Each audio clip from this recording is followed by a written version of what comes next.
You know, you brought up good points when you talk about personnel and you talk about who we had that actually come in and try to coach this defense. We done went through. It feels like after Dan Quinn, we had Dan Quinn, Michael Nolan, Mike Zimmer, and then Matt. So those are like four different people that have come in to try to coach this defense.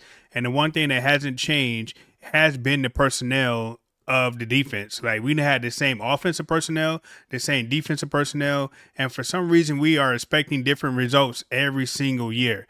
At some point, we got to restart it all and get all new personnel in here because, like you mentioned, some of it is on Matt, but a lot of it is definitely on the personnel that we got.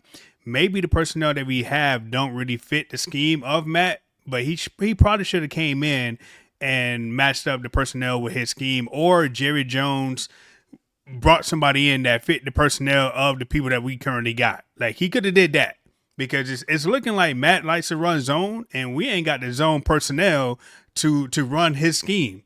So maybe that's what we need to do. Like just to get rid of the personnel or slowly get rid of the Donovan Wilsons, the Malik Hookers, and get some people who can actually play zone because you hit it right on the point. This is exactly why Rich and I love doing this podcast with you. This is Rich Black Man hitting the nail on the head. I've been saying personnel for years. Your scheme does not match these players. These guys do not know how to play in your defense. This is not the Chicago Bears secondary. This is the Dallas Cowboys. And what did the Dallas Cowboys do? They played man-to-man and they got after the quarterback. Right. And so what the Cowboys did was they made quarterbacks throw the ball quick, get rid of it. And these corners knew that. I only got to cover for 2, 3, 4 seconds in man-to-man with help over the top, or I got help underneath, whatever it is. Mm-hmm. But now you're asking these guys to cover for 6, 7, 8 seconds in a down, and they cannot do it. You're asking them to cover a zone, and they don't know which zone they got, what their responsibility. That is the part that's on the coaching. If you're even and you got to go, okay, guys, this is not working. We're going to start blitzing the quarterback. We're going to get in that double A gap. We're going to bring safeties off the sides. We're going to bring the corner. We're going to go after the next quarterback because we're not going to allow him to stand back here tall in the pocket and see everything and find the guys in the zones. There's too good of wide receivers in the NFL that you can't cover for 8 seconds. You just can't. They're going to find an open spot in that zone and sit down. And you're going to get beat. There's always something open. You got to find a way to get to the quarterback. And if you're not getting to your defense is not winning, period. Right. Just how it works. Quarterbacks are too good. You're not going to play, bum quarterbacks every single week. Look at them throughout the league. If they got time to throw the football, they're going to beat you. It's just how it works. And so Eberflus has to change something with this personnel. Now, but I just want to pump the brakes. I'm not saying Eberflus is not to blame. He got this much blame. Let's put the blame on Eberflus. But let's put this much blame on the Dallas Cowboys players.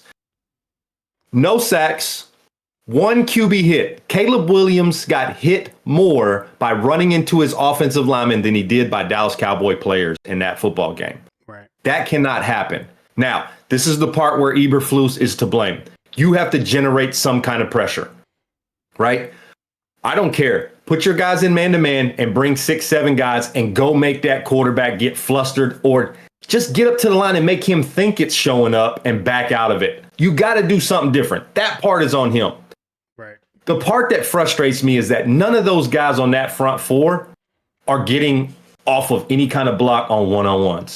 They're not stunning. The stunts aren't working. The blitz package is not working. Whatever they're doing, it's not working.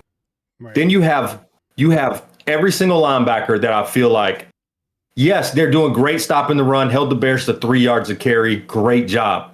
But as soon as a quarterback steps back to throw the football, these linebackers don't know what to do. They're lost in coverage.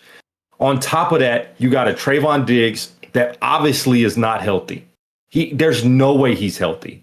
Right. The first touchdown to Adunze where he slipped, people are like, but he slipped. That's not his fault. It is his fault. It's 100% Trayvon Diggs' fault.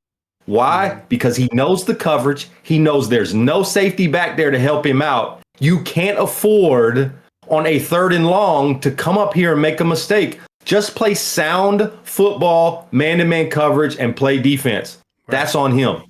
Is Eberflus to blame? Yes, some of it is on him. But we got to start holding these players accountable to doing their job, and they are not. And those two safeties, Donovan Wilson and Malik Hooker, when it comes to stopping the run, I won't pick any two other safeties in the league. Those two guys will come down and stop the run. Right. But when it comes to pass coverage, those two guys should not be on the field. Not right now. Now, Malik Hooker used to be a really good all-around safety, but those two have proven that they cannot cover. At all. And Elam on the other side is just as lost as anybody. Right. We are hurting in this secondary. So what do you do to fix that? Trades. Okay. One is you go find somebody else, right? Okay. That's out the door. You can't find anybody else. What is the solution for them in this building?